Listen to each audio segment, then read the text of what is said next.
mbali. Wanyama wa pori wanaweza kukutana nao njiani. So it is risky. Young children. They walk through the Kenyan savannas each day. But then danger lies ahead.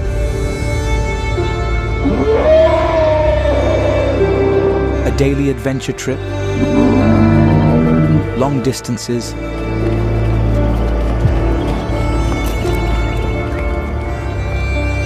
hunger,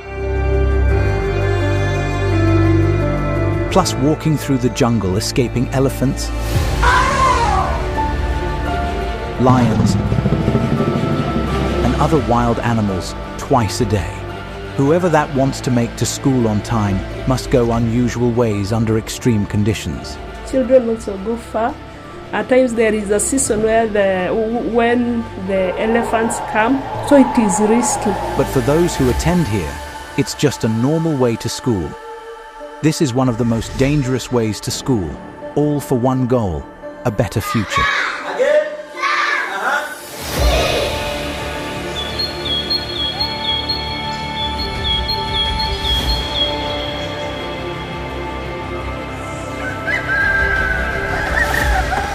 4 a.m.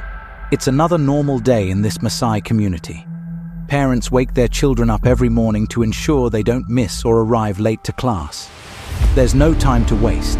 The children quickly clean themselves up, get dressed, and head towards the goats and sheep to milk them for breakfast tea.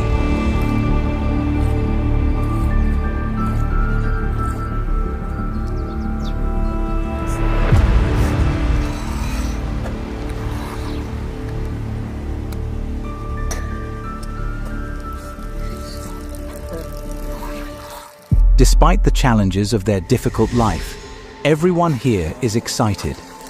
Each person gets ready, checks on their friends, drinks their tea as quickly as possible, and then embarks on one of the most extraordinary journeys to school. With one goal in mind, they must pass through the jungle every day, covering a total of 60 kilometers. Perhaps this is why Kenya has produced so many successful athletes like Eliud Kipchoge and others. But with no other choice, they have to face wild animals on a daily basis, such as lions, giraffes, hyenas, and the frequent charging elephants. Although they seem to have grown accustomed to it, whenever the children leave home, their parents are always filled with fear that they might not return due to the various encounters these young students have had with wild animals. Watoto wanatoka mbali wanaenda, hata tunaogopa kama kuna wanyama wa pori wanaweza kukutana nao njiani juu wanaenda mbali sana. There have even been cases where they have been attacked. In such instances, the chances of survival are almost impossible. Jacqueline is one of the parents of these children.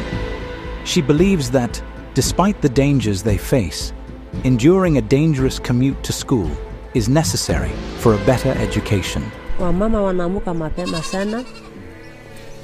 We usually wake up around 4 in the morning to get our children ready for school. One problem we face is that the schools are located quite far from where we live, so our children have to walk a long distance every day. Another issue we have to deal with is the frequent attacks by wild animals that they encounter. Even when we're at home, we sometimes encounter wild animals at night. Unfortunately, some of our neighbors have experienced tragic accidents and even lost their lives due to these wild animal encounters.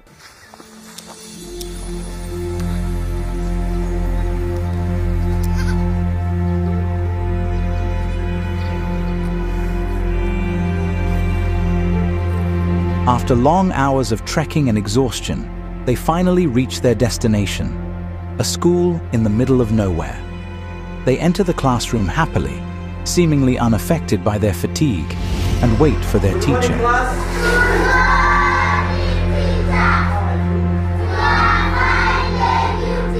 The teachers are aware of the challenging lives these children lead, but are unable to change their circumstances. However, for now, They are grateful that these students remain focused and even outperform their peers, despite the obstacles they face to reach school. The head teacher takes us to her office and explains how difficult it is for both students and teachers, as they come from remote areas. She also highlights some positive feedback from these young children. I'm the deputy head teacher of Ngaroni Primary. In this school, we have a lot of challenges. In fact, for the teachers, most of them, we have some coming from Nairobi. At times, they don't make every day because of the fuel challenges. We have others coming all the way from Kitengela up to here. At times, they also have those challenges because they even don't come from Kitengela town, from the interior, because we have, we even don't have school teachers' houses in the school. So others come from the nearer center, there, Bisil, daily with a motorbike. At times the motorbike will not make, and when it rains, there are no teachers in school.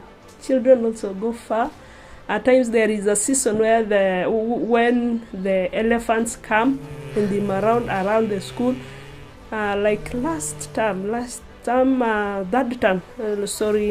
term last year, I was called by a parent to stop the lower primary going back home because elephants were just around there behind the school.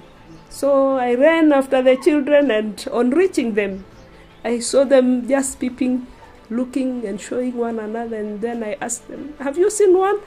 And they told me, "Near you is one with a calf." And I was like, I had to run for my life, telling them to just follow me.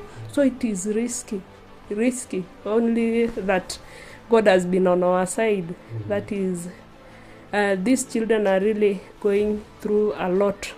We don't have shelves in the schools, that is in classes where we can keep our books safe. You see, this is the office, and it also serves as the library. So there is no place to read. They just pick books, they take home. At times they bring them tattered, not well kept, because they don't have somewhere to keep them safe, or where they can have to read and get something. So in fact, these children could go far if they just get some assistance. They come from very far. At times you ask, they come from near Bullseye, the other end, by foot. When they come late, if you ask them, you even wonder what to ask, because they really come from far. At times they go here by 4:10, and they reach at home when the darkness is just like 7 something. So at times they really go through. Good morning. Good morning, teacher. How are you? We are fine, thank you, teacher. Sit down. Thank you, teacher. Welcome. As a mother, she is also concerned about the security of these children. This includes not only the potential danger from wild animals, but also the violence that they may encounter, particularly girls. We even have a problem. At times these children, in some homes, there were homes that were left with nothing by the drought. So when the child is not well fed in the morning, they don't get their breakfast. They reach somewhere on the way and they go back. So the parent will assume the children are in school, as we assume they have not made, but only to learn that they are on the way. They just hide behind the bushes and then they go back. If you ask them, they say they were looking for wild fruits. So at times we really have problems. Some will fight even on the way. You don't know the kind of fight. At times they may not say the truth. But we feel girls are really endangered also on the way. Though we have not experienced pregnancy of late, but last year we had some. And we suspect that way, the long distance, and they pass by the bush, That is where these girls get messed up and they fear reporting the problem. Oh, of course. Yeah.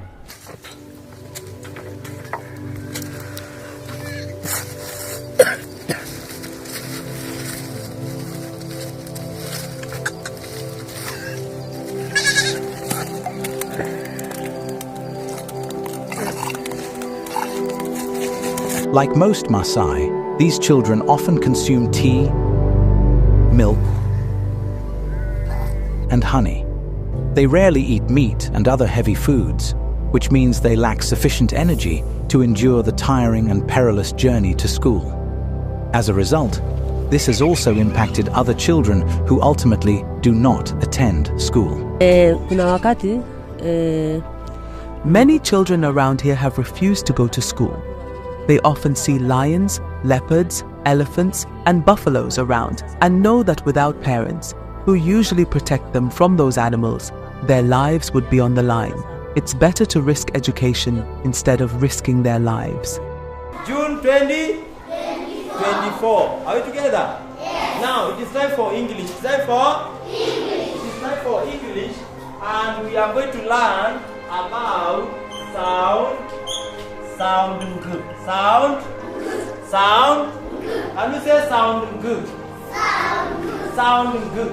Again, everybody sound good. In this remote village with no electricity, no toys, no video games, and no pizza, only cows, goats, and sheep. Children here must learn how to look after and even play with these domestic animals. But they all have one goal: school, with big dreams of becoming important people in society for their families and even their country. A few of them are inspired by Obama, who has Kenyan roots and went on to become a US president. But the challenges here are still too big to overcome, as only a few people make it past primary school. For example, Jeremiah is the only one who has finished his primary education. Let me tell you about my primary journey. During those days, we experienced extreme cold weather conditions and often encountered elephants and buffaloes, which we would have to fight.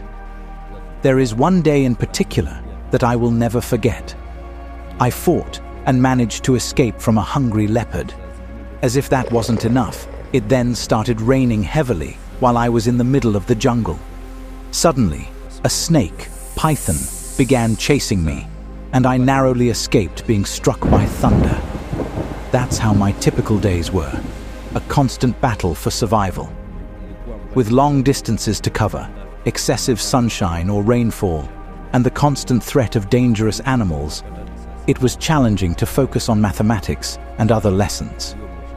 Additionally, I often came home hungry.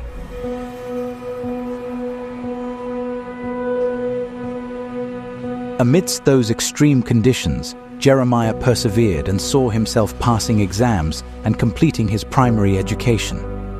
He hoped to continue his education and contribute to society. It's not only him, but many others share similar experiences. We no longer want to witness the struggles our children face, as we believe these challenges hinder their academic performance.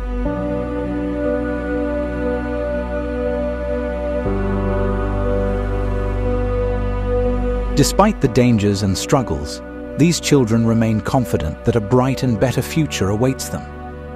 They teach us an invaluable lesson. Giving up is never an option. Instead, we must always find ways to persevere, even when the path seems hard and dangerous.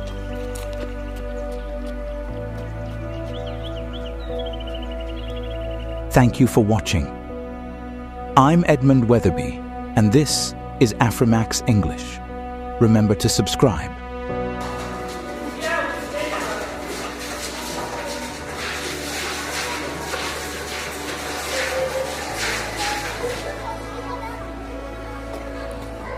Good morning, class. Good morning, teacher. How are you? We are fine, thank you, teacher. How was your night? How is your morning? Are you sure? Yes. Can you sit down? Yes.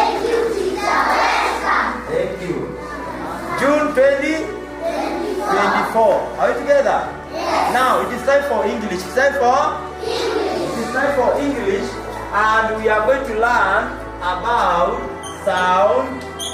Sound good. Sound. Sound. Can you say sound good? Sound good. Sound good. Sound good. Again, everybody sound good. Sound good. This side, say sound good.